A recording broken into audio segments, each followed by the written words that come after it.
Good evening. My name is Deb Feder, and I would like to tell you a little bit of story about when I was 16 years old.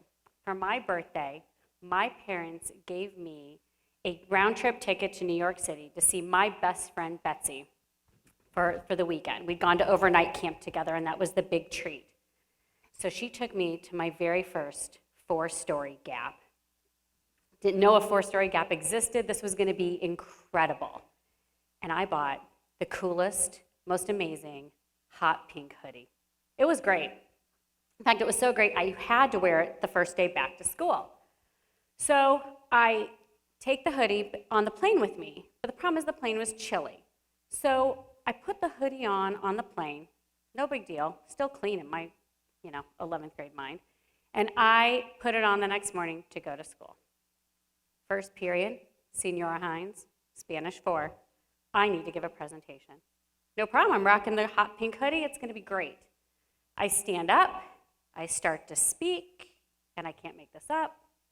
A bra falls out of my shirt onto the floor. And I stare at it, and I do what any self-respecting 16-year-old would do. I lie, not my bra. Don't know how it happened.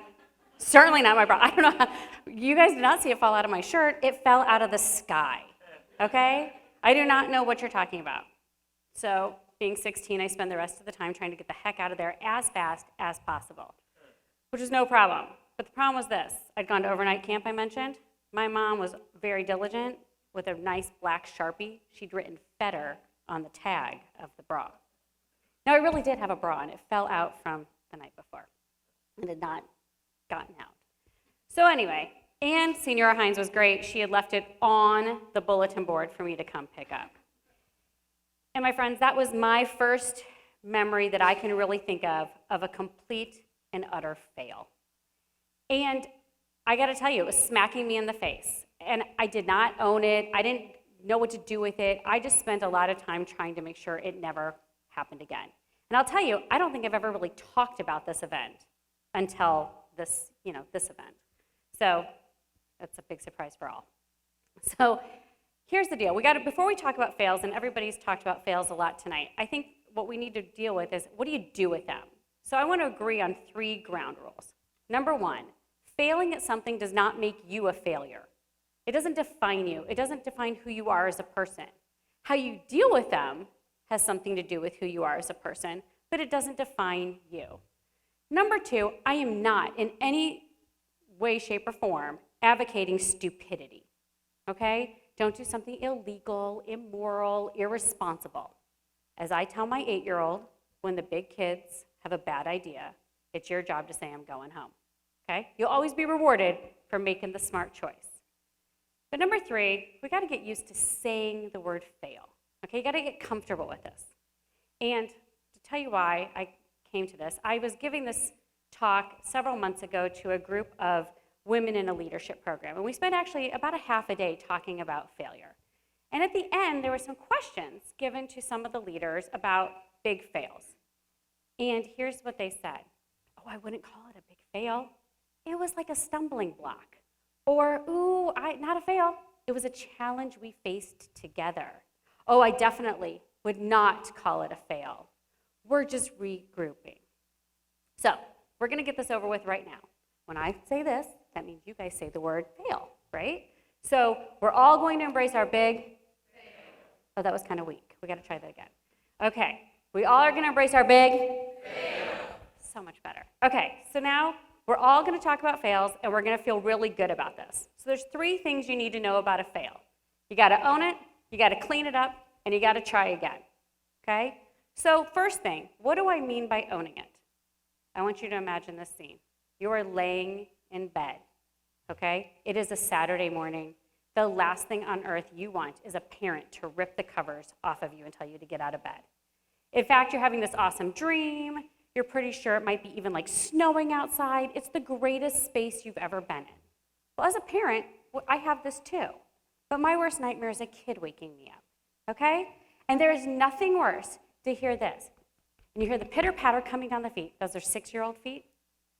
And you think it's going to be sweet and cozy.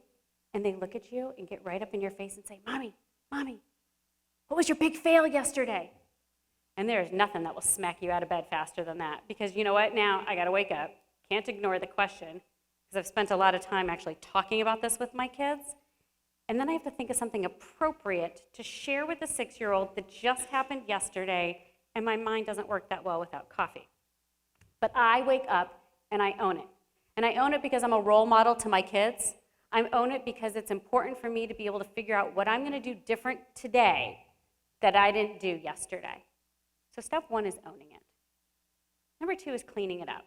And by cleaning it up, yes, if you spill milk, you wipe it up. But I'm talking about apologizing, making amends, making sure that everybody is on the same page, that you're good to move forward, okay?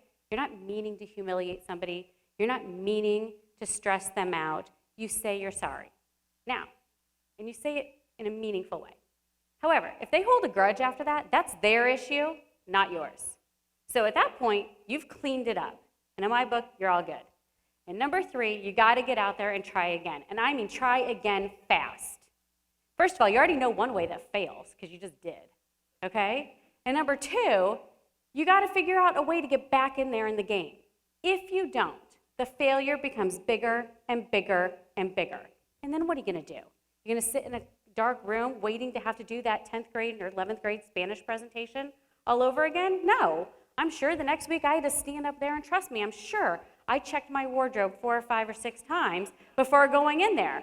But by gosh, I still had to get up there and give a speech in Spanish, okay? So you own it, you clean it up, and you try again. So in preparing for today, I talked to some teenagers and asked them what it looked like or felt like to fail. And I heard things like to not do well in school, to disappoint myself, to disappoint my parents, to not be able to pay for my family. And then I heard from, actually, the first time I heard this was from a couple teenagers I found randomly in the Denver airport who said to me, what you really got to talk about, celebrities and athletes, because that's all we care about. I called my husband and I said, wow, I got a problem. They want to hear about celebrities and athletes, and I don't talk about celebrities and athletes.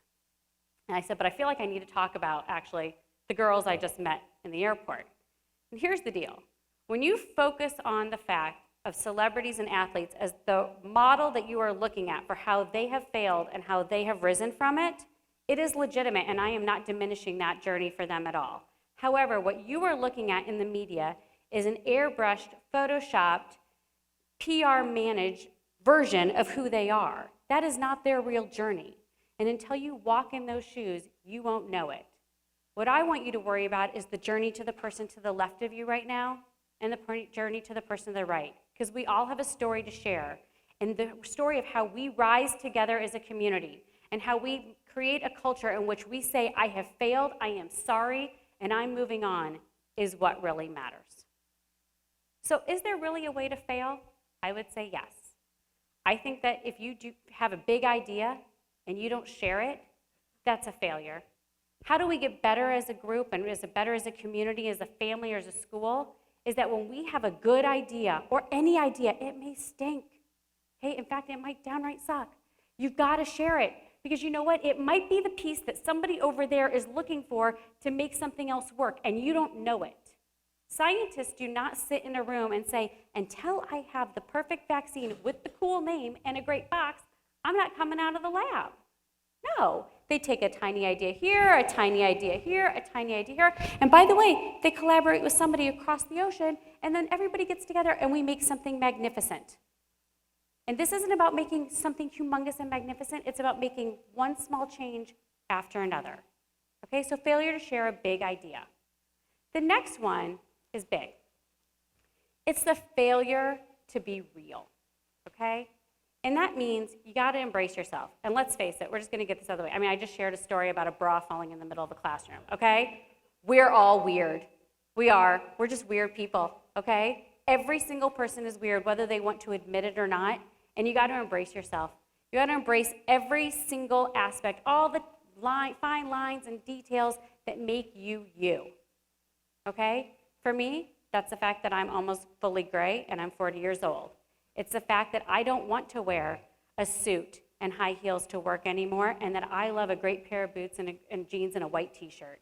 And it's the fact that, you know what, I tend to have wardrobe fails still today, and I lots of times spill in the middle of meetings. It happens, okay? But I embrace that about me, and I show up as me. Still try to do my best, but I still am me. So you got to show up and be real and embrace yourself for who you are. So what do we do with this? Well, I'd first say you need to find someone, just one person, that you can say that they know you as you and that you're willing to share an idea that you've got with them so that they can say, I know you're out there trying. I see you fail, and that's cool. Number two, you got to get comfortable with the word fail and be able to say, I am failing, and that's okay, because I'm going to get up tomorrow morning and try again. So my wish for you is this. Go out there, have some big fails, and let that be the momentum that gets you out of bed in the morning without an alarm clock and go create something amazing. Thank you.